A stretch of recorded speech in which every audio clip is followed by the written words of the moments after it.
Yangi 2026 yilgi Chevrolet Cobalt. Bu zamonaviylik, qulaylik va texnologiyani o'zida mujassam etgan sedan bo'lib, Chevrolet brendining orta sinf avtomobillari orasida yangi bosqichni boshlab beradi.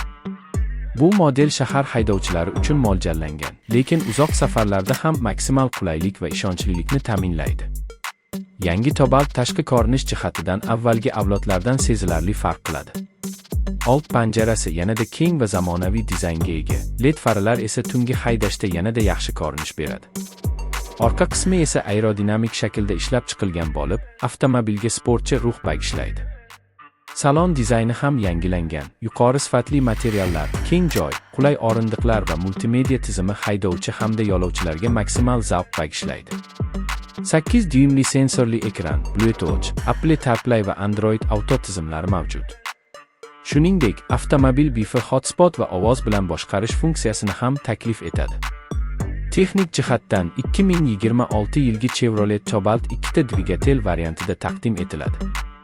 1.2 litrli turbo benzin dvigateli tejamkorlik va shahar haydovlari uchun ideal.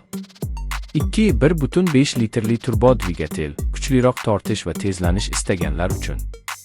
Avtomatik va mexanik transmissiya variantlari mavjud bo'lib, yo'l sharoitiga qarab tanlov qilish imkonini beradi. Yoqilg'i sarfi ham ancha past, taxminan 6-7 litr atrofida 100 kunga. Xavfsizlik tizimlariga kelsak, Cobalt 2026 avtomatik tormoz tizimi, yo'l chizigidan chiqish ogohlantiruvchisi, orqa kamera, to'qnashuvdan oldini olish tizimi va havo yostiqchalari bilan jihozlangan. Yangi modelning narxi bozorlarga qarab farq qiladi, ammo Chevrolet Cobalt 2026 Oz segmentida eng maqbul narx va sifat nisbati bilan xaridorlarga taklif etiladi.